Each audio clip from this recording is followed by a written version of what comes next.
Nanti kalau udah Gibran di Wapres, kemudian Kaesang di Jateng, itu ada dampaknya nggak isu dinasti politik ini? Mungkin juga Mas Kaesang juga muncul di Jawa Tengah. Ya politik dinasti kita nggak dalam konteks berkubu ya, ini problem atau tidak gitu ya. Halo Tribuners, bertemu lagi dengan saya pemimpin redaksi Tribun Jateng, Erwin Ardian dalam Tribun Podcast. Jackpot Tribun Podcast.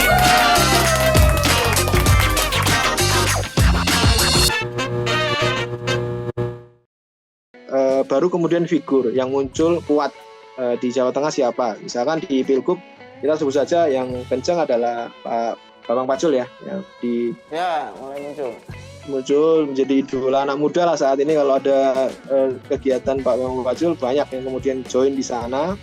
Kemudian ada Pak Diko yang juga santer di 02. Ini kalau Pak Bambang Pacul di 01. Kalau Pak Diko kemudian Mas Dar ya, Pak Daryanto dari Gerindra itu juga muncul sebagai salah satu kandidat. Saya kok memprediksi ada kandidat opsi yang lain ya. Saya pikir mungkin juga Mas Kaesang juga muncul di Jawa Tengah karena ini menjadi figur penengah ya yang muncul di antara banyak kandidasi calon yang memang tidak terlalu kuat. Sudah muncul suara-suara di Solo. Menurut saya skema dalam konteks partai kalau ketua umum di tingkat kota kan sangat kecil, bukan arenanya ya. Saya pikir akan berpeluang di Jawa Tengah sebagai pengganti dari Gibran yang muncul di sana. Kemudian yang ketiga Kaesang mungkin di Jawa Tengah saya pikir muncul juga karena opsi pemilih pemula di Jawa Tengah sangat besar dan besar. Saya menilai dongkrakan suara Prabowo yang dari 4 juta, Prabowo Gibran dari 4 juta ke 7.100.000 itu faktornya banyak di Gibran, di anak-anak muda ya kemudian muncul di sana sebagai opsi alternatif kepemimpinan gitu. Kami tanya ke beberapa survei ke beberapa pemilih itu memang sosok Gibran ini menjadi alternatif pemilih, menjadi figur pemilih muda yang kemudian menjadi acuan di Jawa Tengah. Sudah 2 kali Mas Erwin, Pak Prabowo ini 2 periode di angka 4 juta saja itu, nggak naik gitu. Nah, figur Gibran ini menjadi pendongkrak dan saya pikir opsi anak muda menjadi alternatif itu ada di Diko, ada di Kaesang. Mas Widi, kalau misalnya Kaesang ya ini kita bicara prediksi aja ya. Kaesang masuk ke Jawa Tengah ya. Sementara kemarin itu kan yang lagi ramai bahkan sampai sekarang kan isu dinasti politik ya.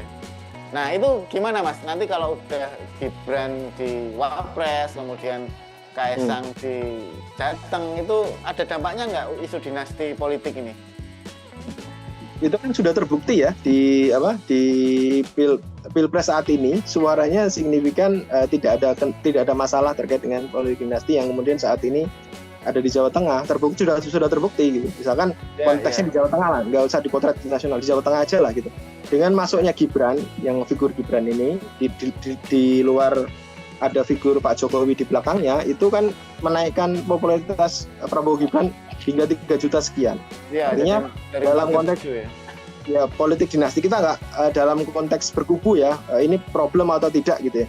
Kita lihat dalam konteks skala penerimaan masyarakat ternyata tidak memberikan dampak yang cukup besar. Bahkan di Jawa Tengah menangnya cukup lumayan ya, menggantikan PDIP dan selisihnya hampir 900.000 pemilih di Jawa Tengah gitu yang masuk ke sana.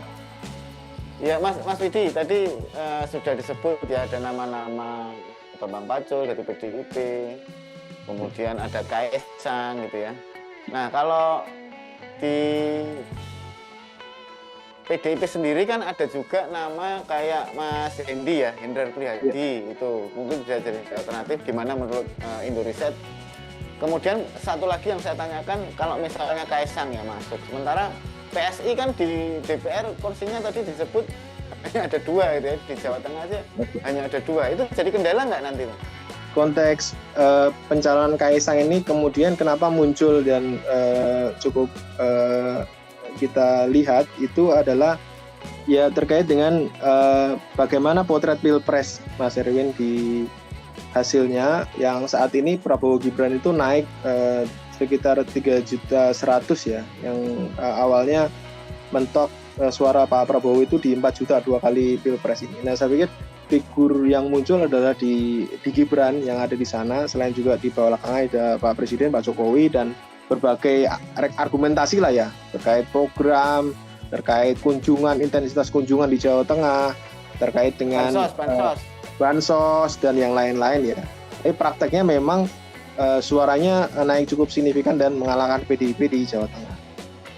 Kemudian yang kedua, yang memungkinkan dari faktor Kaisang muncul di Jawa Tengah, saya pikir karena grup 02, kubu 02 dan kubu-kubu yang lain itu masih dalam paket Pilpres plus Pilkada, Mas. Jadi grupnya ini Pilpres paket Pilkada gitu ya. Sudah selesai Pilpres akan mungkin lanjut di Pilkada dengan titik koalisi yang sama.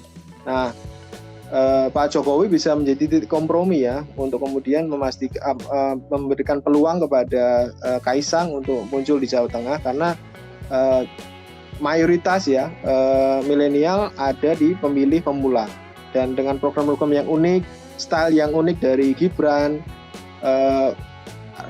apapun ya, mulai dari mobil sampai bentuk kampanye, selengeannya yang muncul itu kemudian menarik anak-anak muda untuk juga memilih di Prabowo Gibran.